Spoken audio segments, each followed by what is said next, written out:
Or the listen channel. She's trying to hear audio when she's not in there. Well, we're about to go. Steve, the only way I can talk is by holding down a couple of keys. Really? It's Yep, working? only push to talk works. Which keys do you have to hold down? The keys that I defined. Okay. It has to be two? Yeah. Actually, so Dorothy says she hears audio now, so she's watching on podfeed.com/live, apparently. Yeah. We are live. So this is, we are live. Hello. Oh, I got to close my door. I can hear myself through your room. Hang on.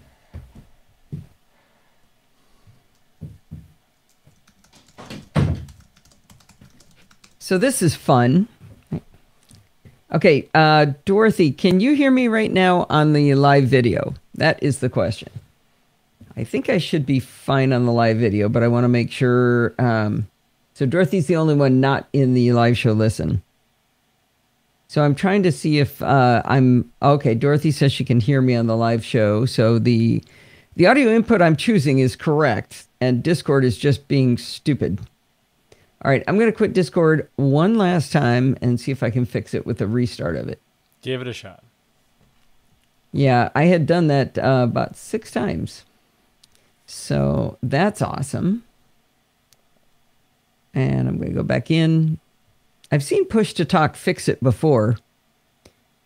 Oh, geez, Steve. All of a sudden the clock's like flying around right when I was looking at me. That was a little fast. Okay, that was funny. Okay, I'm going to go back into here, and I'm going to go back, and I'm going to change my audio back to the correct settings. I don't think I can hold it down the whole time, can I? Okay. So you've toggled push to talk a couple times? Yep. Nope, it's not working. God, I don't want to hold a key down. Maybe there's an easier key. I'll change it. Spacebar. No, it has to be. What if I have to actually talk? I'll do that. Option Z.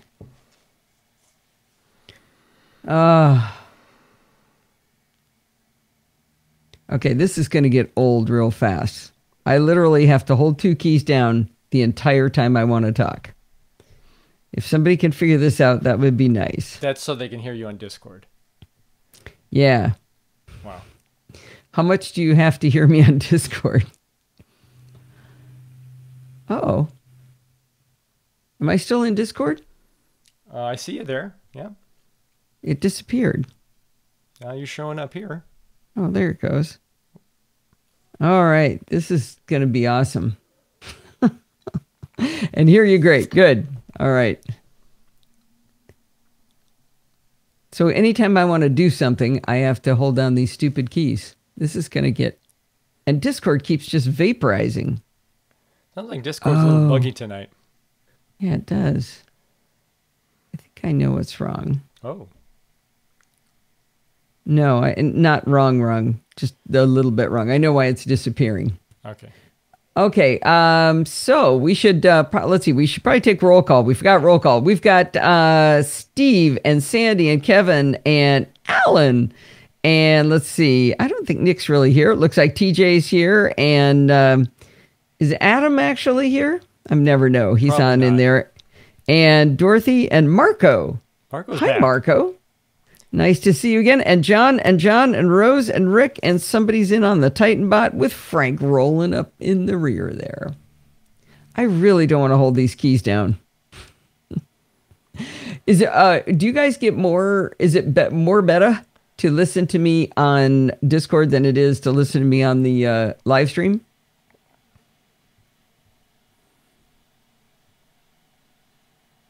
Because I can do it if you guys really care. But if you don't care a lot, I think I'd rather not have to do this. 6 and 1/2 dozen the other. Just a bit of lag on the website. Well, I'm going to try something. I'm going to let go of these stupid keys, and I'm going to play the intro on the audio. And tell me whether you can hear the intro. Okay, ready? Here goes.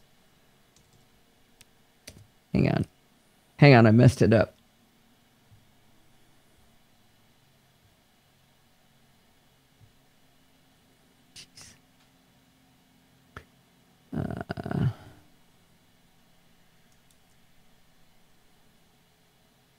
Okay, now I'm going to play the intro.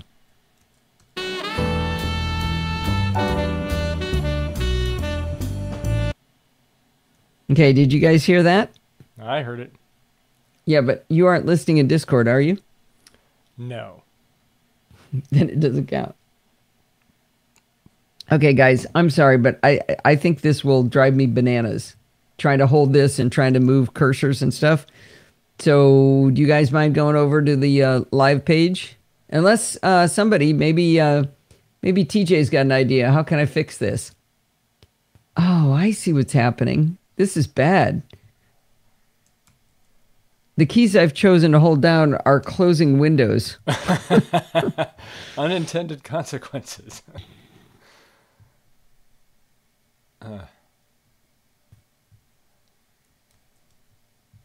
Okay. I'm out. So everyone who wants to listen to Allison, you'll need to go either to podfeed.com/live or to the YouTube link, and I can put that in the chat room as well. How about if it's video. You just repeat everything I say, Steve? Yeah, that's going to work great. I'm not much of a translator. Can you imagine having to do that, awesome, but across two languages? I can't imagine doing that. I don't know how people do that. Pay through. I'm going to do that to there. Okay. All right. Holy cow. So I think I'm going to take my voice out in Discord. Well, is there any advantage to me being in audio in Discord? I guess if you want to convey something via audio, I can tell them, but I'm not sure that would help. Yeah. Okay, for some reason, that playback volume just blew my ears out. Yeah, that's pretty loud. Okay, why? We tested this at 3:30. We tested it. I don't know what changed. Everything was fine. So now, the exact opposite of what I want to have happening. I can't hear my own voice. And now I'm getting delay on you, too, on your video. This is awesome. Okay, Dorothy's ears blew out, too. So why is the audio so loud on... So Hindenburg Hang On Air audio is loud. Maybe we need to restart Hindenburg. No. I'll put Hang On. There it is. There it is. Found it. Okay.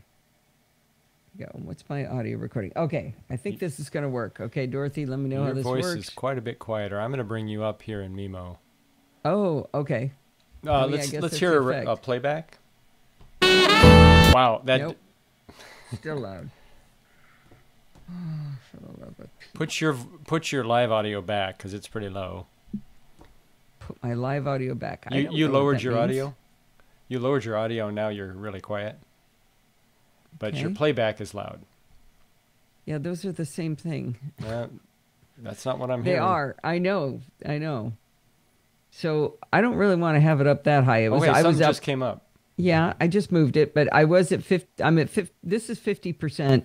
You were listening to me at 100%. I don't think we should be there. Okay. I think I should start there, and you should push me up. So that's Hangout on Air.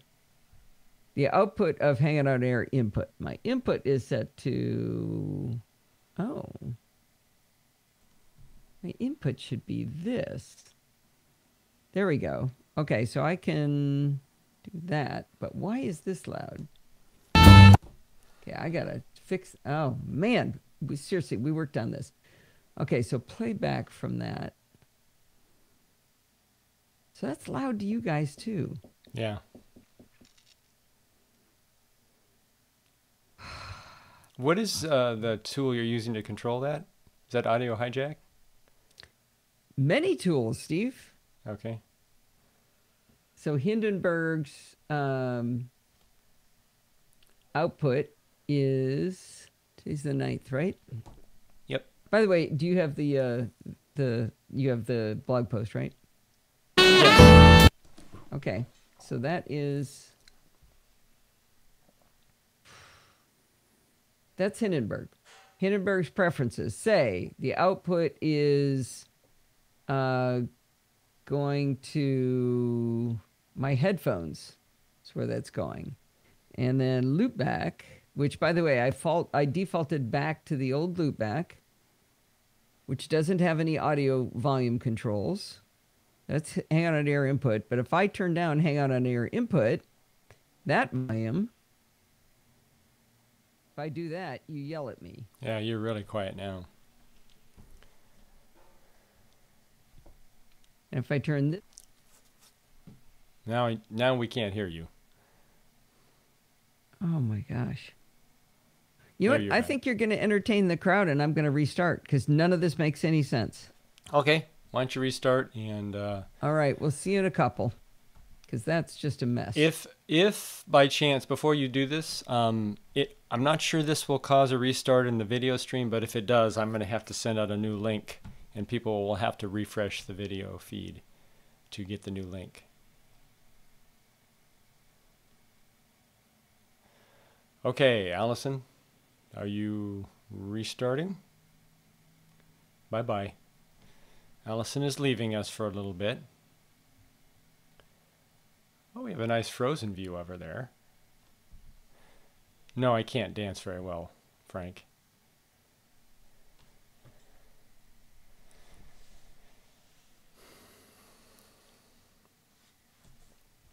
So I hear many of you are getting a little bit of a storm on the, well, actually across the country. We got it in the form of rain 3 or 4 days ago, and it's just sweeping across the U.S. No, I'm not going to sing, Kevin.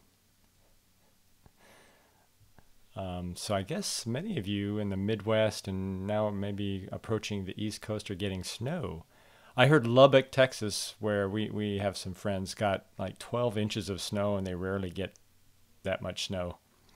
No magic tricks either. Nothing in Ohio. Was it too far north? Are you north of the storm, Rick? You must be a little bit north. Sunny there. So it's just a sweep of snow.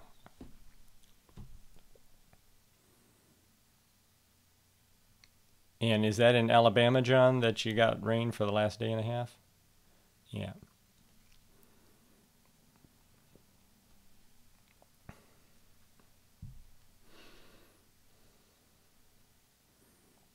So hopefully Allison can rejoin us. We shall see.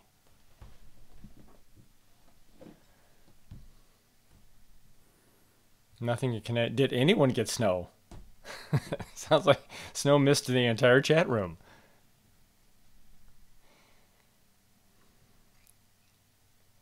But you're not in Southern Virginia, Kevin. You're in the Steve podcast. No, you don't want that.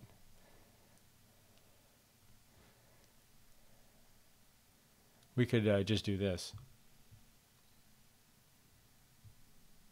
Is that better? No?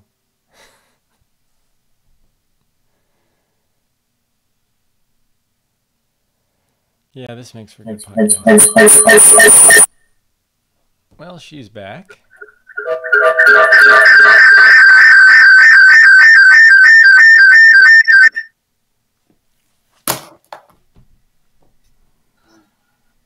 Well, something isn't going well.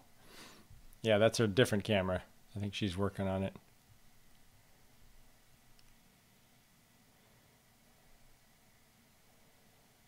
Lost the YouTube stream? Okay. I was worried that might happen. Let me go check that.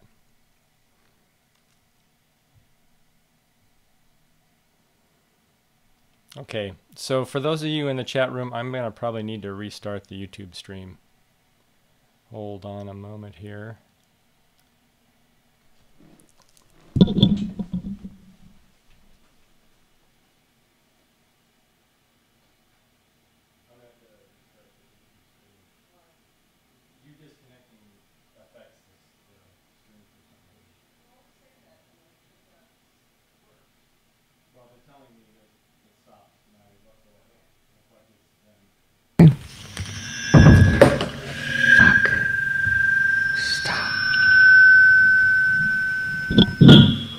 All right.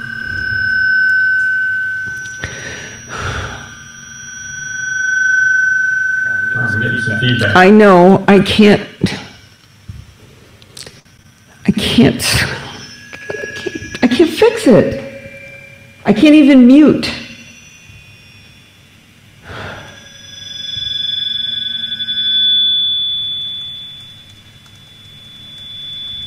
I don't think I want you to go live right now. I won't.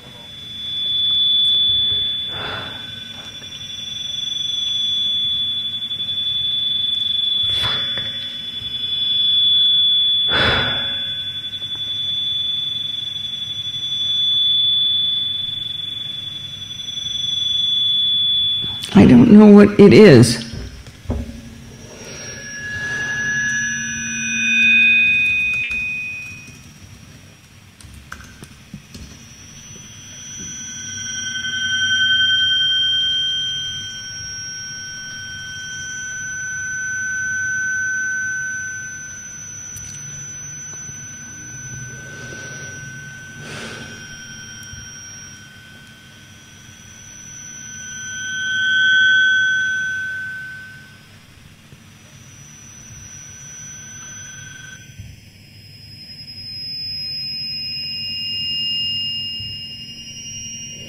I can't find it, Steve.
Okay, chat room, I'm seeing that the feed is still live.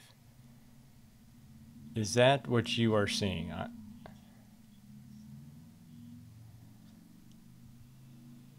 Okay. Yeah, so by feed, I mean there is something changing and there's audio coming out. It's just that Allison is frozen. But the feed is live. The feed has not died. Yes. Okay. Allison's portion of the feed, what she's feeding into the feed, is not live. She's still working her issues. Can you hear me, Steve? Yeah, I think we are live still. Just like I thought. You always say we aren't. But no, I don't hear the feedback. Okay. Can you still hear me? Yes. So I've had to turn off all of my applications that I use to mess with my audio. I can't. As soon as I turn on audio hijack, everything goes to heck in a handbasket. So I am going to try this. We are going to have normal, just plain old input from my microphone tonight. Oh, but wait. You aren't going to be able to hear the show. The playback? Yeah, but I don't think that's going to be as important as usual, as it normally is. Let me see if I can get into, what's it called? Discord? Discord. All right. I was hoping we weren't live because I was swearing quite a bit when you said we were not live. The chat room was telling me we weren't live, and when I went to the feed, it looked like it was frozen, but it was live. Yeah, they're liars. Okay, can you guys hear me? No, for the love of Pete. Really? Okay, hang on. I think you will be able to hear me. Nope. That's the input device. Sure MVI. And can you hear me now in the live chat room? Nope. Okay. This is great. Okay. So, let's see if I can record. This is weird. Steve, are you just not talking? Yeah. Okay. I feel like I'm disconnected because I can't hear my own voice now. I can't believe we tested all of this. So it's 5:20 and I'm going to have to start recording the show. So I am going to go ahead and do that. Marianne's going to come in while we're recording. I'm glad we're not going to pick her up though, right, Steve? Yeah, that's for sure. Okay, so do you think, wow, thank you for not yelling at me for my lighting, but let me fix that. Do you think that they can hear me on the video? Yes. Oh, she's saying different angle. Is that the wrong camera? No, you got it now. That's all. Oh, I get fixed? Okay. All right, I'm going to start recording. So I picked the wrong day to quit drinking. We just won't hear playback, right? Right, because if I turn on audio hijack, it is not pretty. All right, and that means I can't monitor my own voice too, which is awesome. Okay, here we go. So muting Steve. Failed to record. Oh, that's right. That's okay. That's okay. Don't panic. Okay, here we go. Hi, this is Allison Sheridan of the NosillaCast podcast, hosted at podfeet.com, a technology geek podcast with an ever so slight Apple bias.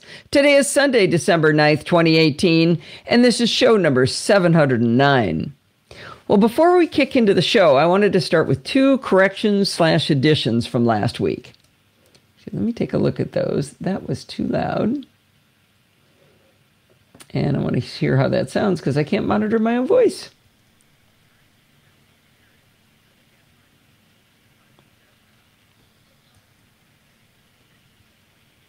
Okay. Oh, yeah. No, that was peaking.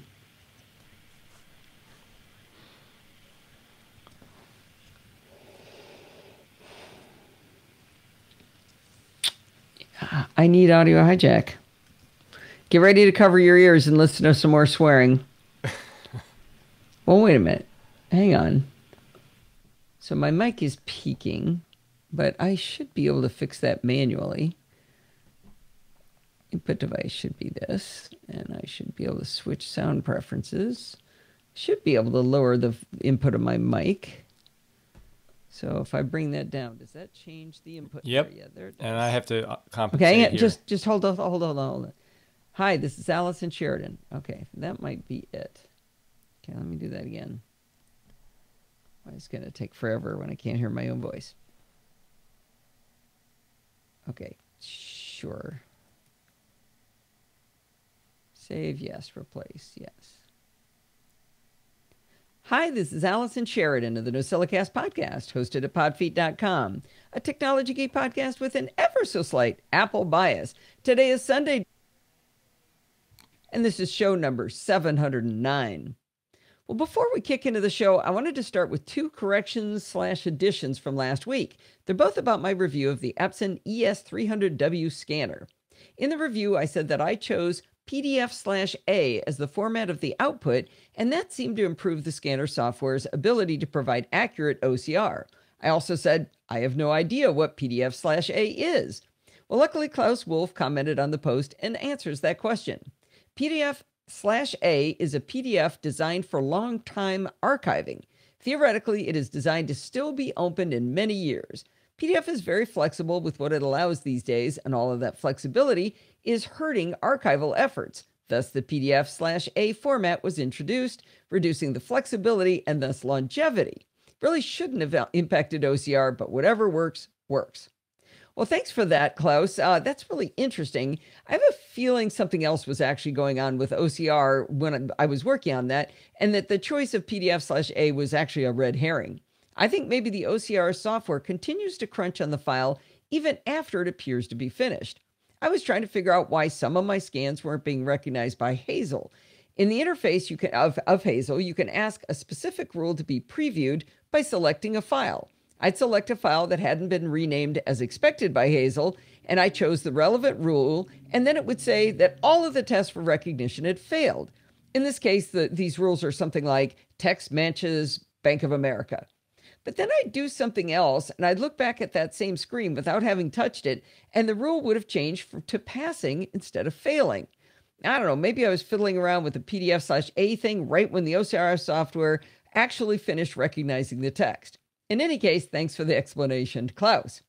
The second comment was definitely a correction, and it's pretty funny. Remember I talked about that weird symbol that was on a toggle on the front? The same weird icon that looked like a typewriter that was on the front and on the top, and on the front there was a little slot. And I figured out it was to scan business cards. I tried scanning a business card, and while it worked once, it never worked again. Well, here's what Dave Price wrote in. Allison, the slot on the front left side is for scanning plastic ID cards, not business cards. Check out the video on the page on Amazon. Now, here's the really funny part. There's actually 2 videos on the Amazon page where he referenced. The one he meant me to look at was a marketing video from Epson where they very clearly demonstrate the use of the slot for scanning plastic ID cards. Not quite sure why you'd need to scan plastic ID cards, but there you go. Well, the second video on that page, which, by the way, I watched first right after he said to watch a video, the second video is a guy doing a video review of the Epson ES300W. In the video, he explains how much he likes this scanner, but how that darn business card scanner part doesn't work at all. He does exactly what I did, shoving the card in over and over again, sometimes having it catch and sometimes having it get caught, so he has to open up the back, and sometimes it just spits it right back out. I had to laugh. You think maybe they need to work on their graphics that explain what that little slot is? Well, I got to tell you, I'd like you to think about both these guys writing in, and if you ever notice that I've made a mistake, even a typo, like Sandy's been pointing out for me, these mistakes happen really often, and I'd really like it if you correct me so I can make public that correction. Now, sometimes your idea of a mistake might be my matter and my consideration of an opinion, and I might just argue with you about it, but that's super fun too. Thanks to Klaus and Dave for keeping me honest. Stop. All right. Hope that worked. Uh-oh, Steve's video's gone. Oh, that's what always happens here. Okay, that's good. It sounds all right. I'm back. Good. Okay, I'm guessing you can't hear that. Did I miss anything good? No, people are just commiserating with you a little bit. Good. That was really frustrating. So they're pointing out there was an update to Audio Hijack, but you knew that, went to the update, and now you had to backtrack. Not Audio Hijack. Oh, I'm sorry. What was the other app? Oh, okay. Well, Frank said Audio Hijack just got updated, but what was the app that you had to Loopback. Loopback, that's right. Yeah. I may have just gotten an update to Audio Hijack as well, but I don't know. Maybe it was a bad update. Yeah, but we tested this. Yeah, and you haven't updated since the test, right? No, but I did restart since the test. So wait, I got the feedback when I came back. Do you have auto update on? I think so. All right. I'm going to do a recording. Yeah. Sorry, cut you off.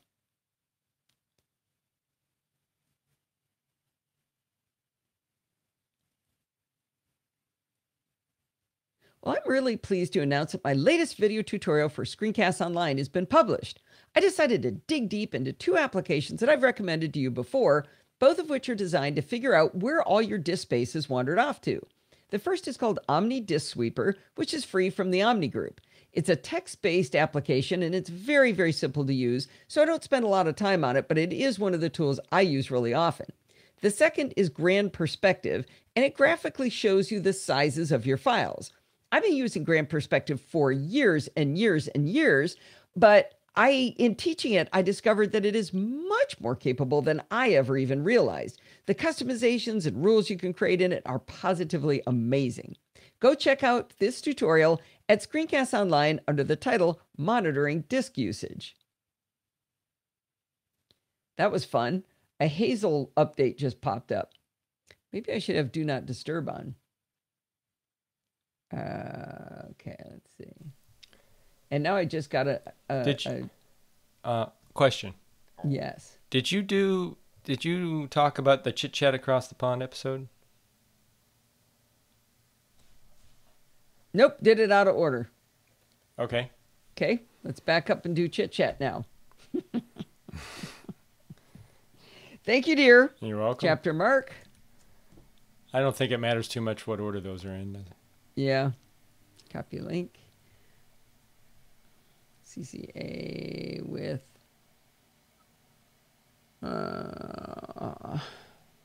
So you're not using Audio Hijack right now, right? correct. So my audio is going to sound different.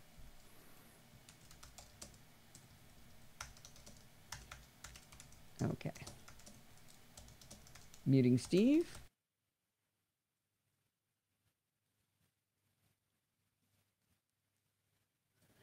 Chit Chat Across the Pond was super fun this week. I've told you before about the new Snob OS podcast with Nika Montfort and Terrence Gaines. I decided to ask Nika to come on Chit Chat to talk about her experiences growing up as a petite, girly girl, African American, who also has a degree in computer engineering and one in electrical engineering, and who is working on her master's degree in computer science.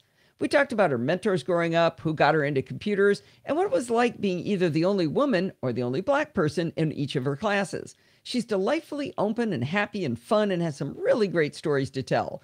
I thought she was great to talk to, and Bart liked her so much that he's decided to have her on the next Let's Talk Apple, so you know she's good. Check out Chit Chat Across the Pond or Chit Chat Across the Pond Light in your podcatcher of choice and look for episode number 574 to hear Nika's stories. And of course, you can always listen at the link in the show notes. All right, so skip over that one. Well, actually, this is actually better ordering. I had thought about switching the order of this.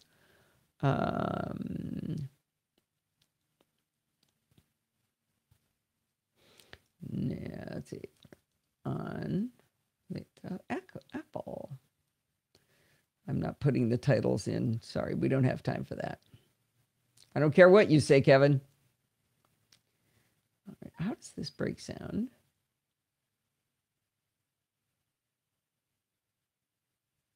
Okay, that's not too bad. It's a little bit long. Speaking of Let's Talk Apple, I had the great pleasure of being a guest on the November recap episode of Bart's show, which aired on December 3rd. That's episode number 63. The other guest was the delightful Nick Riley. The main stories we discussed were the repairability effects of Apple's new T2 chip, the latest antitrust case against Apple about their app pricing, and the warming of relations between Apple and Amazon. It was great fun, and I hope you go check it out over at lets-talk.ie. Boy, that was one paragraph riddled with typos. You can talk now, Steve. I think my audio is live here. Yep, I just turned you back on. Oh, okay. Both of it are the main stories. Wait, where was it? I've started noticing. Actually, I'm going to just tell the live audience this. This will be fun. The next Chit Chat is going to be, well, actually, there's probably the one after this one, is going to be Dr. Gary again. And this time we're going to complain about things we hear people say incorrectly in grammar. Oh, people say things incorrectly with grammar? No, hardly ever. Are you a little dark? What do you mean? The scene looks a little dark. You're talking about my camera? Video. Did it just get brighter? Yeah, a little bit. Uh-huh. That's because this is the editor. Okay. And this is when I read. All right. Editor in dark mode, read in light mode. The only way I can make that be dark is by changing the theme at podfeet.com. Or not operate in dark mode and just adjust for everything being light. Oh, hush up. I'm getting new lights. I want them. I don't want to hear any more flack from you. Did you let Santa know? I did. Ah. Have you been a good girl? Not really. Not tonight. Wait a minute.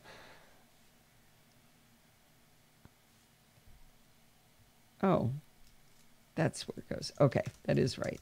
Okay. Okay. Oh, no, that's supposed to be the URL. Never mind. Copy link. There we go. Okay, chapter mark is in. Oh, I am way behind on the chat. Wow. So to hear the show, go to podfeet.com/live. Oh, who's having trouble? Alan. He was using Discord still.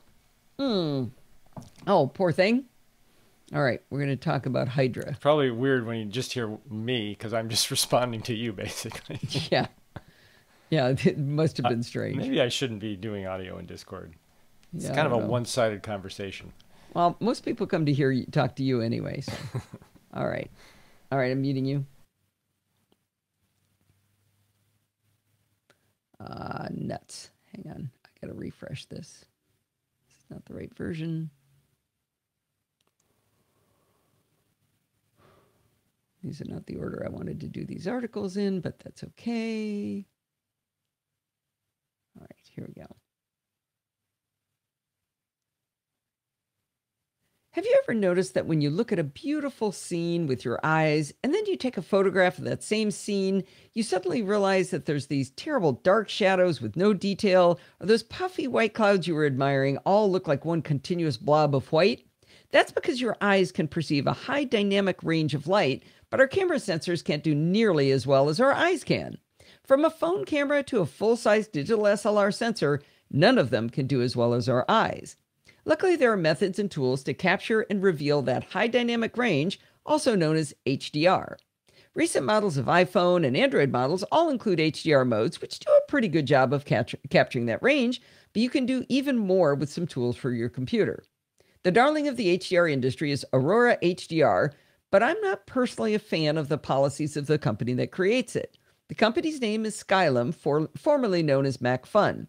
You may remember that I was super excited years ago about a suite of products they created called Creative Kit 2016. You never heard me talk about them again because they have a habit of abandoning products that are only a year old and they just start fresh. The products that I told you about in many cases don't exist at all anymore. And when they give you the new version, the upgrade is very, very expensive. With Aurora HDR, they didn't abandon the tool, but they charge a fortune for upgrades. The software is $99 to start with, and upgrade pricing is $59. I did some testing of Aurora HDR 2018 versus 2017, and I couldn't find that much to be excited about, especially after having to pay 60% of the price of the original, or you would have had to pay. I was testing it on a free license. But they also came out with it when it was still really, really buggy. I had a lot of trouble with it. So this upgrade pricing thing they do, $59, they do that every single year. They've done it 3 years in a row. All of that is a precursor to telling you about an HDR photo editor alternative called a Hydra for macOS from Creaseed. This is not to be confused with Hydra for iOS from Creaseed, which is an HDR camera app, not an editor. I may talk about that app at some later point, but let's stick to HDR photo editing for now. Now that we have a problem to be solved, creating photos that better represent what the eye can see, and a reason why this isn't a review of Aurora HDR, let's take a look at Creaseed's Hydra for macOS. Just going to call it Hydra from now on, but remember, I'm talking about the Hydra HDR editor, not the camera app. Well, to start with, Hydra is half the price of Aurora HDR, coming in at $49 in the Mac App Store, or you can get it directly from the Creaseed website. The website also offers a free trial, so you can try it out before you buy. Before we talk about how to use Hydra, let's review the concepts of HDR and tone mapping. Traditional HDR is where you take several images at different exposures. You take one at the optimum exposure, one underexposed, and one overexposed. You can take even more photos, going from 3 to 5 to 7 on up. Some higher-end cameras have a mode where they can take these photos in quick succession for you, so you get them taken within, the same physical framing. The tools for HDR can forgive some differences in framing of each image, but a tripod is highly recommended for capturing multiple exposures. I'm too lazy to carry a tripod most of the time, though. The photos you merge into an HDR image can be simple JPEG images or uncompressed RAW images. Now, that was HDR. Tone mapping is the process of pulling out all of the data from a set of images that have been merged together. The applications take the detail and bright white clouds from the underexposed image and pull the shadows from the overexposed image, getting the best of both worlds. If you don't have multiple images, you can still do tone mapping, but it needs to be from an uncompressed, raw image. A raw image contains high enough dynamic range in the file, but it can't expose all of it to you without the assistance of an HDR program. Whether you combine several images or use a single raw image, the process of creating the HDR image is called tone mapping. There are several ways to import your images into Hydra. You can use the standard image browser, which will reveal your photos library. I've never found that tiny window to be that useful with my excessively large library, but maybe it works for you. You can also import from your desktop, or you can enable the Hydra extension to Photos that gets installed when you install Hydra. Images imported at the same time become part of a project inside Hydra. You can jump in and out of projects easily to work on different image sets without any need to save your progress. When you first open Hydra, it will show you a sample project that's really helpful to get started with the app. The sample project is 3 images of different exposure values. Hydra opens the sample project in what they call Prepare mode. Prepare imports your images into a side panel that shows you thumbnails of each of the images. Next to the thumbnail, you can see the EXIF data highlighting their exposure value. You can also see the aperture, shutter speed, ISO, and focal length of the lens used. Next to each thumbnail, there's a gear, which when selected allows you to recalculate the exposure value by changing the aperture, shutter speed, and ISO. Now, you normally wouldn't want to mess with this, but the option is there in case one of the values is missing or incorrect. I'm not entirely sure how it could be incorrect or how you would even know if it was incorrect, but it's there if you need it. The Prepare mode also allows you to apply raw sharpening before the images are combined. You can choose whether to have the images automatically aligned and whether to remove ghosts. If something moved between exposures, like people walking or leaves moving in a tree, it can cause ghosts, which Hydra can attempt to remove automatically. Unlike some applications, Hydra allows you to edit both the alignment and ghost removal. Editing image alignment is a really interesting process. In the sample image, they show exposure 1, 2, and 3 with exposure 2 set as the reference. You'll see 4 circles on the screen. These are the 4 points being used during auto alignment. If you select exposure 1 or 3, you can drag the exposure around and change its alignment with respect to the reference. You can also move those circles, but I never quite got the hang of that. By default, the reference exposure is a blue tint, while the exposure you're moving around is a red tint. This allows you to see the alignment all around the image to find the exact right placement. I put a screenshot in the show notes with the images drastically misaligned to show you and illustrate how this works and how it looks. If you don't like the red-blue tint, you can choose a gray difference or color blend view while you're aligning the images. But I think the red-blue works really well. You can zoom in on your image while you're working, and if you hold down on the command key while dragging, they say you can operate at sub-pixel precision. I don't think I could see sub-pixels, but maybe you can. I did manage in my experiments to completely bork the image alignment to the point I couldn't get it back. So luckily, they've included a reset alignment option and an automatically align option as well. Ghost removal can also be edited, and they do it in a really interesting way. The sample project has a woman walking across the grass next to a church. Next to ghost removal is an option to edit. The sample image has a scribbled circle around the woman, designating the area chosen to remove ghosts and which image is going to be the one to be the reference image for that person moving. If you hit reset, the scribble disappears. Then you can flip through the 3 exposures, and when you see the woman where you want her, scribble around her. This will tell Hydra to use that image as the primary one and to remove the ghost for the other 2 in that area. You can then repeat for all areas of your image that have ghosts. You can use preview merging, and that'll allow you to see approximately how it will look after the ghosts are removed and the alignment is achieved. All right, now we're done with preparing our images. Let's actually do some tone mapping. When you hit the develop mode, you'll be shown 12 presets. Apps like Aurora HDR have tons more presets, varying from useful to completely crazy, with a significant bias towards the crazy end. Hydra has just the 12. You can't save your own presets, which is available in Aurora HDR, but interestingly, you can copy the adjustments you've made in one project over to another project. I tend to like the more realistic tone mapping options, so I lean towards the photorealistic or even no effects presets. Doesn't actually matter which preset you choose though, because the next tab over is to make adjustments to the image manually, and that's where the real power is. I really like the adjustments options on Hydra, but they're definitely more limited than Aurora. What they do have is quite intuitive. Under tone mapping, they've got sliders for range compression, vibrancy, shadow boosting, and highlight recovery. The next section under tone mapping has a pull down for scope. By default, it's set to overall, and you'll see sliders for the usual suspects: brightness, contrast, saturation, hue, details, and grain. With the pull down for scope, Hydra lets you apply these adjustments to specific features of your image. You can choose to individually modify dark or bright tones, or by color with red, green, and blue as options. Now, it's often hard to predict what parts of an image will be affected, say, especially if something like in these color ranges. To aid you in figuring out where the adjustments to, say, red would be applied, there's a little eyeball that when you select will show you the intensity of red across the image. I have not seen that method in any other tool.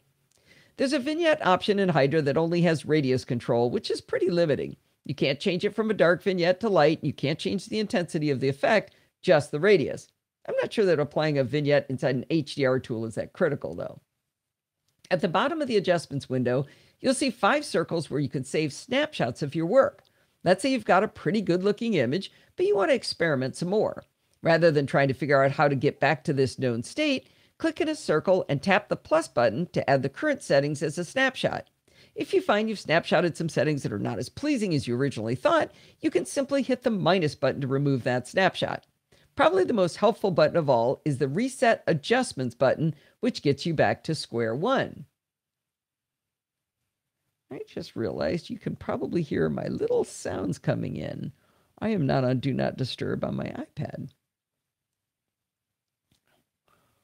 I'm taking a little break, Steve, if you want to chat up. That wouldn't come through on the recording, would it? Yeah, it would. Could you hear it? Could you hear it going bloop, bloop, bloop? I thought that might be me. No, that was my iPad. While you're at it, I'm going to do this. What? That was a little Telegram message. I just want to, because I know those come through every time. Yeah, Telegram doesn't obey Do Not Disturb, and that really makes me mad. Has anyone else, let me unmute in the chat room. Has anyone else in the chat room noticed that Telegram does not behave Do Not Disturb? In other words, it disturbs. Yep. Every time. Tea and coffee. Wait, Sandy, you have a 13-inch TV? Okay, well, she's monitoring. Right? That's what she's monitoring you with. I don't know if that's her normal TV. I got the big screen there. Got me the it's a color TV, though. I cannot. ICNA. Is that Scottish? Is that what Scotty would say? I cannot. I cannot do it. Never used it. 13-inch. That is hilarious. All right, I'm trying Dopey one. Dopey one, are you? Dopey one's back? Yeah. Welcome. Love sausage and mushroom pizza. All right, we better get back to work. Yeah, no yawning.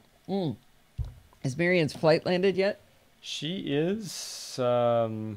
She's about, it says 2 minutes away. Uh-oh. Okay, I better get going.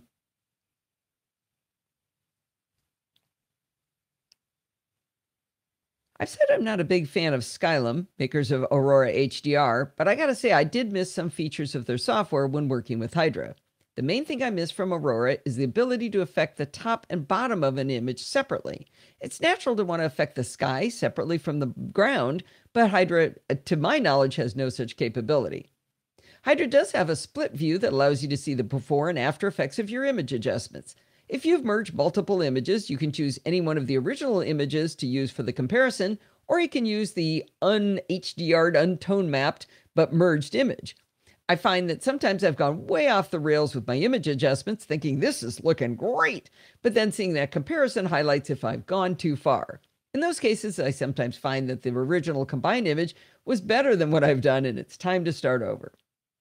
In the prepare mode we talked about earlier, Hydra includes a tool that will expose the extremes of your images, those areas that are too dark or too light to hold useful information. It's called the Flash Extremes tool, and the icon looks like a lightning bolt. It flashes on and off constantly, showing black where an image is overexposed and white where it's underexposed. The flashing is a bit annoying, but it does allow you to alternately see the image itself and then the indicator of problem areas. The whole reason we're combining multiple images is to get all of the information possible across the scene. If you flip through your photos with the Flash Extremes tool turned on, you'll be able to verify that at least one of the images has the information for all of the areas of the scene. In develop mode, the Flash tool is still there, but it provides a slightly different function. With the Flash tool enabled, you can easily see the areas of the image that could still be improved. If you enable the Flash tool while in split mode, you can see real time whether you've got the information in the original images while adjusting the image on the edited project. Took some time to get used to all that flashing, but it really is a unique tool to help improve your final image. All right, bottom line time. If you've been wanting to try your hand at HDR and want a dedicated tool for the job, I recommend giving the free demo of Hydra from Creaseed a try. It's easy to use, and for $50, it's more affordable than Aurora HDR. It's definitely not as capable, but for many, it might be easier to learn. There is another option, though, and that's Affinity Photo, which I've talked about many times, for the same $50. Not only is it a pretty good Photoshop replacement, it also has HDR capability. You can import multiple exposures and do many of the same types of adjustments as are available with Hydra. It has more presets, and it also allows you to create what they call overlays. Overlays are a way of applying adjustments to just part of an image. For example, with Affinity Photo, you can apply a gradient overlay, which allows you to make adjustments to just the sky or just the ground. The thing I was missing over in Hydra. You can also use a paintbrush to apply adjustments to very specific areas of your image, which can really improve the way it looks. Like if you've got one bright spot, you can paint over that and then affect just that area. On the other hand, Hydra's image alignment tools and ghost removal control is much more advanced than I've seen in Aurora HDR or Affinity Photo. Their Flash Extremes tool is different than similar tools in other applications, and I like how it works. Hydra is easy to learn, that I mentioned that before, and that's a good thing because their manual hasn't been updated since they did a major redesign of the interface. You'll have to figure it out on your own, but if I could figure it out, I'm sure you can too. I think it's great that we have all these amazing options available to us for creating HDR and tone map images. It's one of the reasons we like using the Mac so much. Go check out Hydra at Creaseed.com. One down. Oh, one? Yes. Oh, one of two. One of three. I'm missing one then. Oh, no, I'm not. I'm not. After the... yeah, I thought I was missing it synced too. Up.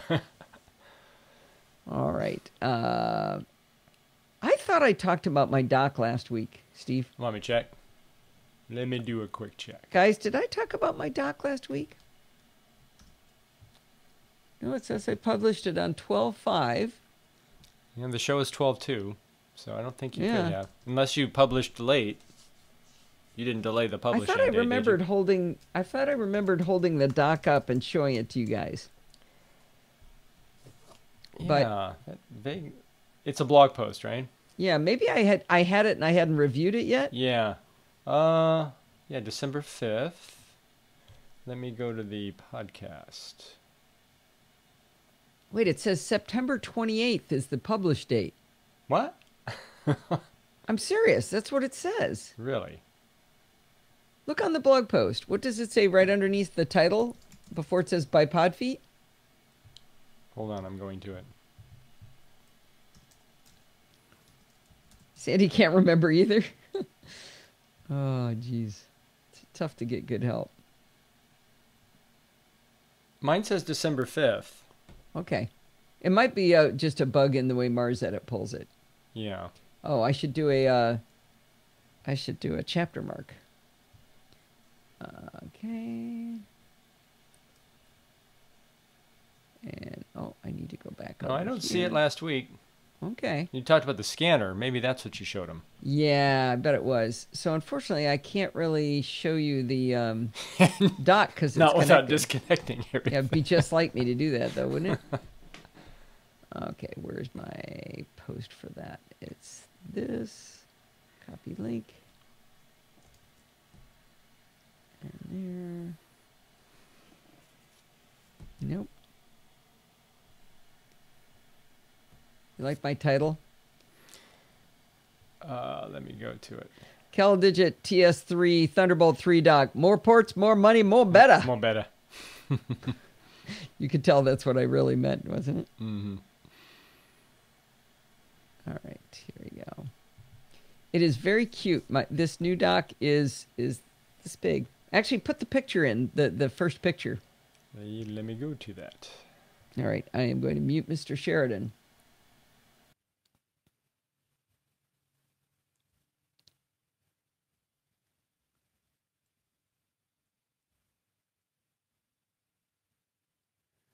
Just 2 months ago, I told you about the Excel Thunderbolt 3 dock I was testing to provide added functionality to my Thunderbolt 3 equipped MacBook Pro. I had a Belkin Thunderbolt 3 dock to which I compared it. I really liked the Excel, especially for the price of $250, which was $50 less than I'd paid for the Belkin. Sadly, I had to give the Excel back, and I was sad because I lost ports going back to the Belkin. When I posted the review of the Excel dock, Ryan Officer, also known as Creative Vast Arts on Twitter, mentioned that he really liked his dock, the CalDigit TS3 Plus. I looked at it and it looked great, but I had no excuse to get one. I already had the Belkin. I reached out to them to try to get one to review, but I didn't hear back, so I tried just not to envy Ryan too much. But then something wonderful happened. Steve's Belkin Thunderbolt 2 dock failed. That meant I could give Steve my Belkin Thunderbolt 3 dock and get the CalDigit TS3 Plus for me. Well, the CalDigit TS3 Plus is $301 on Amazon, so it's not an inexpensive purchase, but it has so many ports, and it has the right kind of ports, at least for me. In my Excel review, I explained that the main problem I have is not enough USB-A ports. The CalDigit TS3 Plus has 5 USB 3.1 Type A ports. 5! That's more than any of the ones I've tested myself. Having 5 USB-A ports means I can leave a couple of lightning cables plugged in, just in case I need them. It's positively glorious. By the way, the OWC Thunderbolt 3 dock also has 5 USB-A ports, but I have not tested that one yet. OWC did make some different choices, like using eSATA on the device, that I don't really like. I don't need those, and it's lacking in some other ports, but it's a good deal for $255 if those are the right ports for you. One of the most attractive things about the CalDigit TS3 Plus, other than its gluttony of useful ports, is the size. Most docks are long and flat, which is actually an annoying shape to lay out on your work surface. The CalDigit TS3 Plus is wee tiny, and it can lay down or it can stand up on its edge. On edge, it's only 1.5 inches wide by less than 4 inches deep. In contrast, a dock like the XL is 9.5 inches wide and 3.5 inches deep. Now, don't let the diminutive size of the CalDigit TS3 Plus fool you. She's mighty in what she can provide. Did I mention 5 USB Type A ports? Do you need more USB 3.1 ports? Well, the CalDigit TS3 Plus also has 2 USB 3.1 Type C ports. That's 7 total USB 3.1 ports. Crazy talk. I like how they've distributed them as well. 4 of the USB Type A ports are on the back and 1 is on the front. 1 of the Type C USB ports is on the back and the other one's on the front. Now, let's talk about Thunderbolt, since that's why we're here. The CalDigit TS3 Plus has 2 Thunderbolt 3 ports. One is clearly marked in the photos as saying computer. I should mention that every port is clearly marked.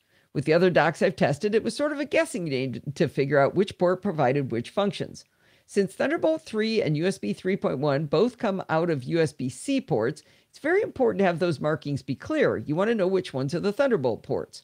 Well, the Thunderbolt 3 ports have a lightning bolt, or I guess that's a thunderbolt, which makes no sense, right? Because how are you going to see a thunderbolt? That's something you hear. It's not something you see. It's really a lightning.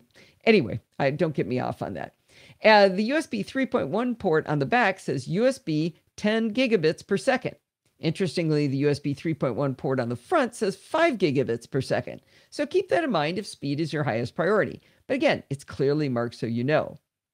I plugged my MacBook Pro into the Thunderbolt 3 port that was for the computer, and then I put my 5K LG display into the second Thunderbolt 3 port, and everything worked perfectly. By the way, the CalDigit TS3 Plus will support 1 5K display or 2 4K displays. The CalDigit TS3 Plus will also charge your laptop at up to 85 watts, which is close enough to the 87 watts the beast of a 15-inch MacBook Pro requires. I love having just that one cable from my Mac to the dock, and then I let the dock do all the heavy lifting after that.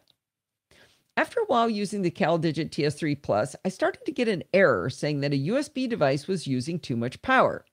Now, I've actually seen that on other docks as well, and I was never able to track it down, working with the companies trying to figure out the root cause. I did a search on the CalDigit support pages, and I learned something really interesting that the CalDigit TS3 Plus can do. The support article explained that you can use an iPad Pro with a Type-C port directly to both transfer data and charge the iPad Pro through the dock. But if you try to do that out of the box, you will get the USB power warning that I've been seeing. Now, in my case, I was not charging an iPad Pro with my dock, but I did have a Qi charger for my iPhone. And, I don't know, maybe it's not the highest quality charger. I think I paid $12 for it, and maybe it's drawing excessive power. In any case, this support article talking about charging an iPad Pro came with instructions to install a piece of software called USB Charging and SuperDrive iPad iPhone Support Driver. I thought, hey, maybe this would solve my problem, so I installed the extension.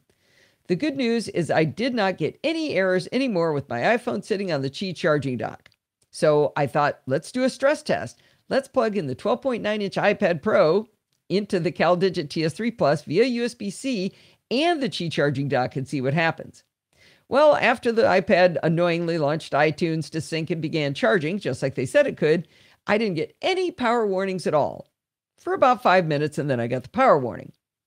Started thinking. I unplugged the iPad Pro, thinking maybe that pushed it over the edge, having both installed, but I left the Qi charger plugged in with my iPhone sitting on it, and I waited.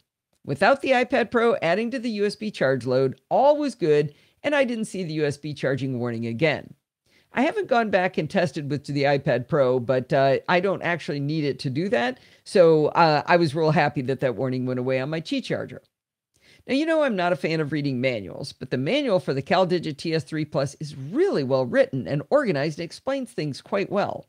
Their support article for the issue that I had with the USB charging was very well done. It had good screenshots and explanations of why you'd want to install the driver in the first place. I do kind of wish the support articles allowed you to peruse them more easily. You can't scroll through them. You have to keep guessing on which search term you might get a result. If you guess wrong, there's no indication of other articles and maybe other subjects that might help for your search. The CalDigit TS3 Plus comes with gigabit Ethernet and digital optical out. I've never once used digital optical, but perhaps someone of you out there might need it. On the front, there's a headphone jack, which of course is essential to me. Now, when I was first working on this, I had a few problems with it that I talked about in the blog post, that my system seemed to start losing track of where that headphone jack. But at the same time, I was testing a new app from Rogue Amoeba, Loopback 2, and I had a lot of trouble with it. I think I might not be using it correctly yet. So now I've rolled back and I've been using the older version of Loopback, and my headphone jack is working properly right now. I'm not entirely sure whether it was a screw up on my part with Loopback or whether there was something wrong with the dock. But since I've gone back to the original Loopback, things have stabilized. So I got to go back and test Loopback some more and figure out what I was doing wrong. One of my favorite additions with CalDigit TS3 Plus is the inclusion of a UHS-2 SD card slot. Anyway, let's just call it an SD card slot, right? It's one of those really satisfying card slots where it's spring-loaded as you shove it in, so you're sure you have it successfully inserted. None of the other docks I've used have sported an SD card slot, so I've had to use a little USB hub when I use my big girl camera. CalDigit TS3 Plus has a docking utility app you can install if you so choose. The problem it aims to solve is how annoying it is to have to eject every single mounted drive separately from your Mac before disconnecting from the dock. I only keep one drive mounted, so I haven't installed and tested the utility, plus they have the same capability via Parallels Toolbox when I need it, but it's cool that they have this tool available for you.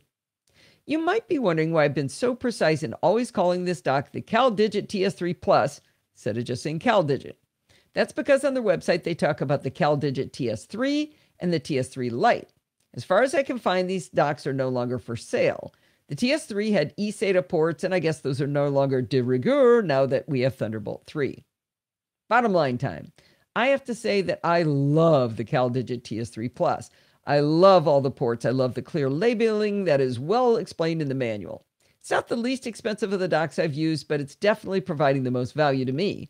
Right now, I have plugged in Bose headphones, 2 lightning cables, a Qi charging iPhone charging dock, an Apple Watch charger, a Logitech C920 webcam, my Shure MVI XLR to USB mic interface, a 5K LG monitor, and I have gigabit Ethernet plugged in, and I still have 2 open USB-C ports, a full-size display port that I could plug in my Apple Cinema display if I wanted to, and that mysterious digital analog, I'll get it yet, digital audio output port that I guess I'll use someday.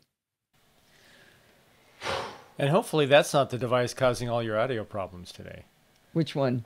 The digital audio out? The CalDigit. My dock? No, I think it's loopback. I think it's loopback. I think what I might have accidentally done is ended up with both of them running. Oh, now they're in conflict. Maybe, but settings for one running with the application for the other. Yeah, and so I had it partially working, but then when I rebooted to try to fix the Discord thing, I had uninstalled it, so now I don't know what's running what. We will fix that for the next show. Yeah. Has Marianne pinged you by chance? She hasn't. She has landed, but she hasn't pinged me. Okay.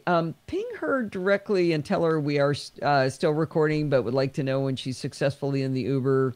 But I don't want her to write to me.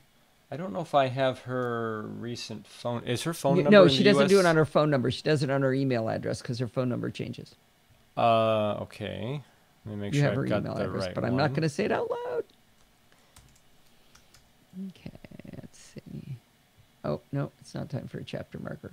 The one with her name. Yes. Okay. Okay, I'm muting you.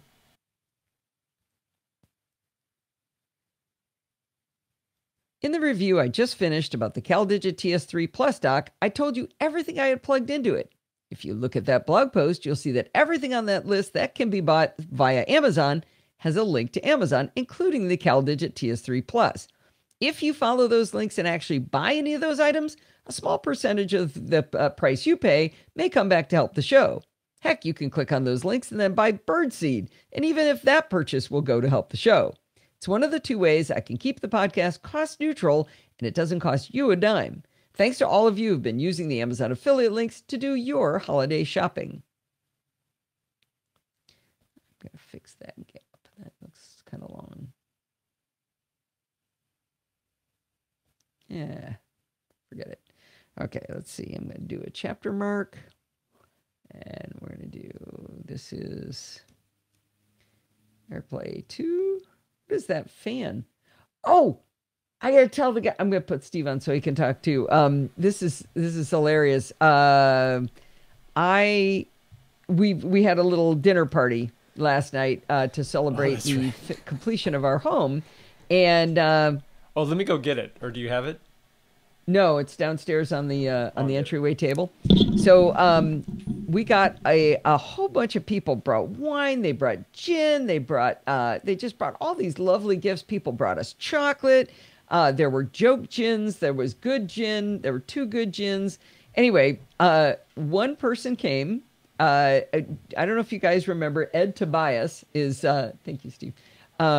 Ed Tobias is a listener of the show, and I think I had him on Chit Chat, if I recall correctly. This is what he brought. He said, "You're supposed to bring pie when you come to a party." He brought me a raspberry pie. Yeah, raspberry's not a bad flavor. What more does anyone need? A raspberry pie, Sandy. Isn't that cool? I have always wanted one of those. So now he sent me the manual and he says I got to read it, and he says it's a really fun manual and learn how to use it. So it's got 4 USB ports on that side and 1 gigabit Ethernet or some kind of Ethernet, and it's got HDMI and what looks to be audio port. Oh, that's what it is. I thought that was power, but on the other side, where did it go? There better be power somewhere. There's a micro USB slot. So I think that you just plug it into USB thing. Is that an HDMI port? What is that? Yeah. Really? It's an HDMI port. So I think I have an adapter that would allow me to go HDMI to DisplayPort, if I could get that to work, I could use my 27-inch cinema display to drive this, or this to drive it. I bet TJ likes that. Mine's like 8 PB, 8 TB, 3 TB. What are you talking about? 8 PB or 3 TB? I'm not sure what he's talking about, but I'm sure he's talking about this. Oh, 16 terabytes? Oh, they're talking about some Drobos that they've been setting up. Drobos, really? Yeah. Oh. Dopey one, how many terabytes? 16 terabytes? Yikes. That's the problem with you get a Drobo, you just want to fill it, right? Right. All right. Oh, his is an Apple server. Cool, though. All right. Did you ping Marianne? Yeah, no response. Thumbs up. Oh, I think that means. Did you ask her, was she in the Uber? No, I said, please let us know when you're in the Uber, and she said thumbs up. Okay, Dopey one says no Drobo either. Steve, no Drobo. You're just making stuff up. Shoot. What is it? It's, I have to scroll back now. Oh, wow. You give me a headache. Okay, I'm going to mute you. Bye.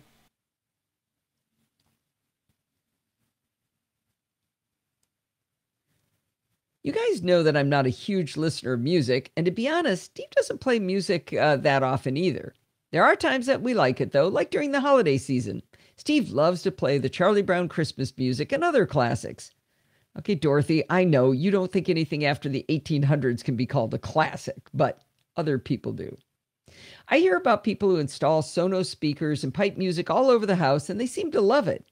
I find that fascinating that families enjoy that, because it would annoy the heck out of me if someone else in my home decided what music I was going to be subjected to in the room I was in, or any music at all. Maybe I don't want to listen to anything. It would have to be a highly regulated multi-vote system in my family for me to even agree to this as an option, except at Christmas. We decided to have an open house this past weekend to celebrate the completion of our 5 months of misery remodeling our house. Normally, we would put Steve's favorite 5 CDs into our 1993 Sony CD player and cycle those songs over and over and over again. The audio would come out of the large speakers he got around the time we got married 35 years ago. We have a HomePod, which gets very little exercise, so I thought it would be fun to maybe use that. We even have a family plan for Apple Music for no apparent reason, so we could expand our horizons beyond those 5 CDs using Apple Music on the HomePod. Well, the HomePod lives on top of the refrigerator in the kitchen, so I unplugged it from there and I put it in the living room on top of the vinyl record player. I tell you, it's like a Wayback Machine in our living room. We have our original furniture because nobody ever sits on it, so it looks like the day we bought it. Anyway, I asked HomePod to play Christmas music, and it sounded great, but only in the living room. I wanted a way to extend this music throughout the house. I suggested to Steve that this was a good excuse to buy another HomePod. He didn't think that was the wisest use of our money since, as I mentioned, our HomePod doesn't get much exercise as it is. Well, I remember hearing all kinds of excitement when AirPlay 2 came out. AirPlay is the technology that lets you throw audio from your iOS or Mac to HomePod or Apple TV. The advancement that came out with AirPlay 2 was that you could throw the audio to multiple Apple devices at the same time with no noticeable lag between them. Of course, our house is riddled with Apple TVs, so I decided to see if I could make AirPlay 2 work for me. The good news is that while our audio in the living room is from our childhood, the speakers hooked up to some of our TVs are quite modern and sound great. Since I needed the HomePod to be in the living room, I took the 4th generation Apple TV from my bedroom and I hooked it up to the kitchen TV. That TV has an old JBL speaker dock that was made for a 30-pin dock connector iPod, but it turns out it has an audio input jack, so Steve takes audio out of the TV, pipes it into the JBL, and it really sounds pretty good. That's modern compared to the living room, right? Well, anyway, I already had an Apple TV 4K in the family room where our best audio lives. We've got 5.1 surround sound, blah, blah, blah, powered subwoofer. Anyway, Steve has an Apple TV in his den hooked up to a TV with a nice soundbar and a subwoofer up there. In the music app, I started up the Christmas playlist. In Control Center, you can then see the audio that's playing, and there's 2 tiny little arcs in the upper right corner of the audio icon. If you tap on that icon in the corner, it brings up AirPlay to the audio you have playing. Below the audio controls, you'll see your iOS devices, followed by the other audio devices to which you can AirPlay. Actually, I said that wrong. You can see your iOS device, and following in that is you can see the other audio devices to which you can AirPlay.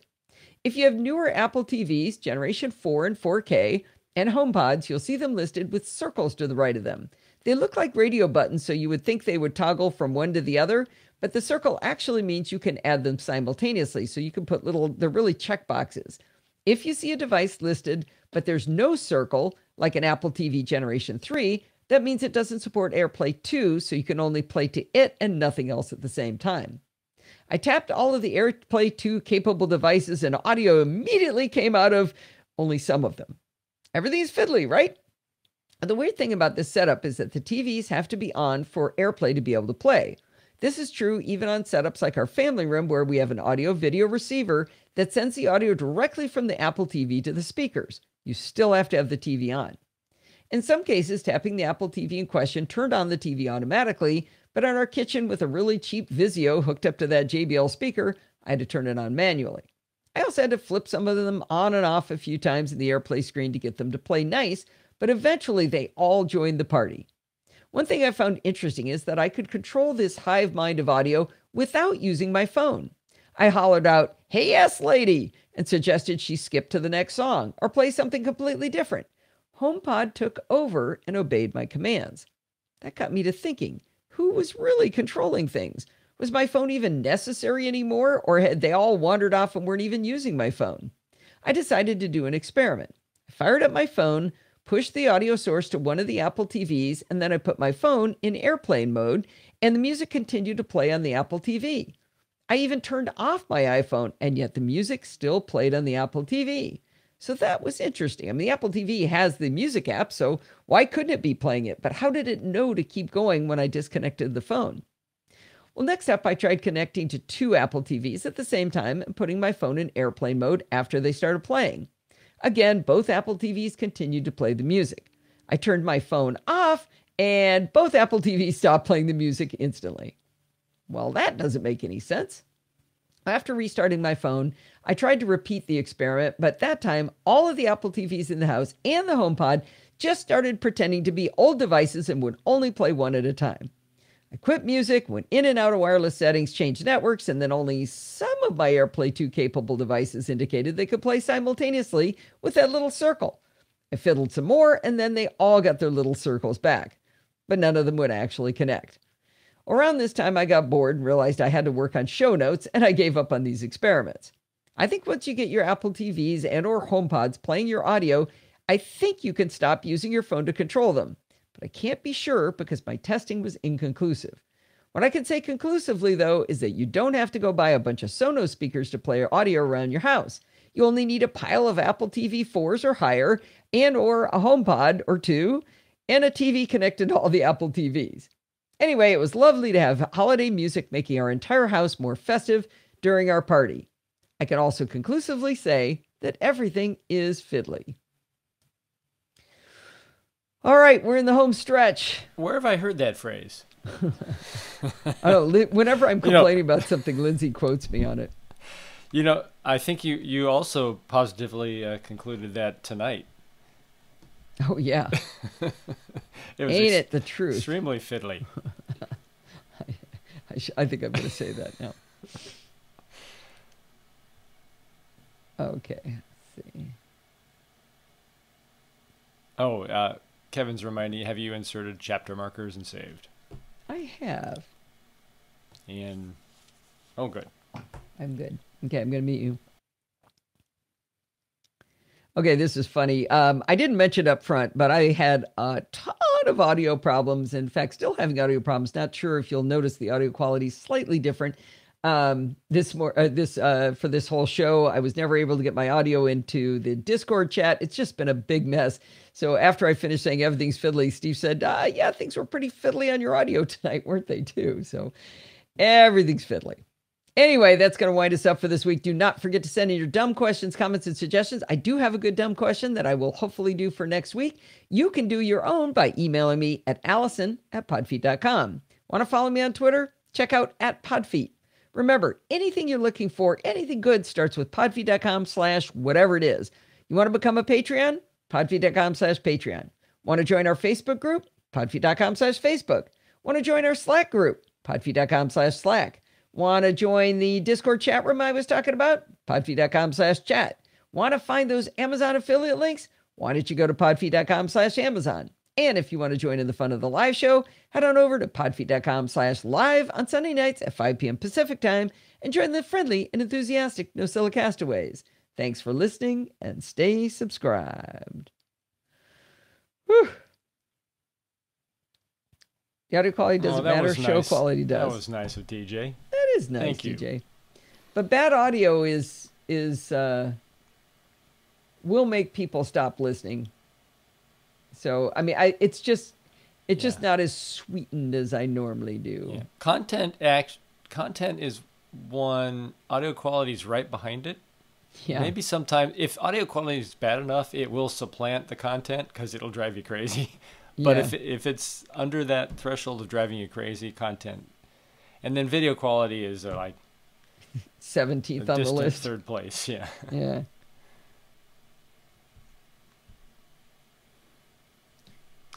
All right, Marianne is on her way. Oh, she made it into the... She's in the Uber, and she's giving me, I think, a link to her trip. Let me see if it works. Good. Ask her whether she's been attacked by the driver yet. She was convinced she was going to die. She couldn't possibly find the Uber. How would she find the Uber? There'd be so many other drivers. But anyway. All right. The good news is we can try again next week. Yeah. I probably never should have tested it. It would have been fine. She may not find that funny. I don't know. No, she will. Because she was just a big whiner. She was convinced. Like, how do I know he's not going to kill me? And I said, well, how do you know the taxi driver's not going to kill you? Has she never used Uber? No, she's never. Actually, she did it once.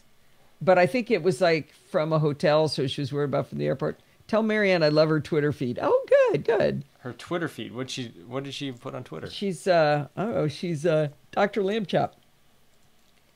Wait, did she tweet something recently? I don't know. Ask Sandy. Wait. Oh, Sandy said she loves it. Okay. Yes? I missed that. Getting a lot of posts from Lindsay. Poor Steve. Yeah, so was I. Because Telegram doesn't obey. Let me listen to this.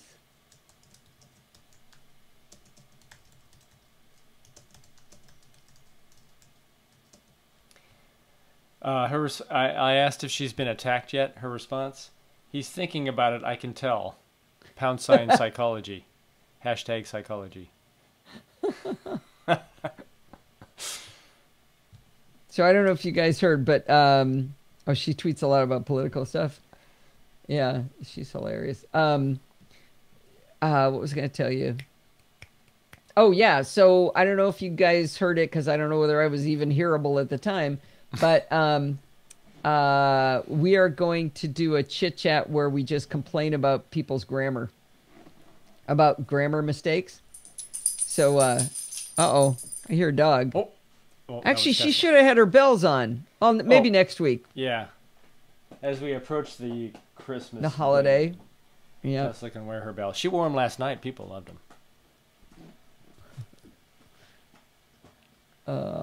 Well, I should probably concentrate on doing the show. Yeah. And I probably need some wine by now, Steve. Oh, okay. Oh, did you show Tess off to the audience? You know, they like her. All right, T-Dog. Come here. No, she thinks she's going to Europe. Come here. You need to stand up. Okay. There's Tesla. It's hard for her to get up that high. I guess I could have moved the camera. Yeah, that's what I usually do. You can take it and just point it at her. Oh, you going to do it? All right, T-Dog. There she is. There's a puppy. She was in heaven at the party. Everybody kept playing with her, showing her belly. She likes to bury her head for some reason. Yeah, so Steve, I'm going to need you to cut the show because I'm late. I won't be done in time for her to be coming. So, okay, bye, everybody. Thanks for coming. Bye, Rose. Thanks for putting up with all of our issues. Yep, definitely. Bye-bye.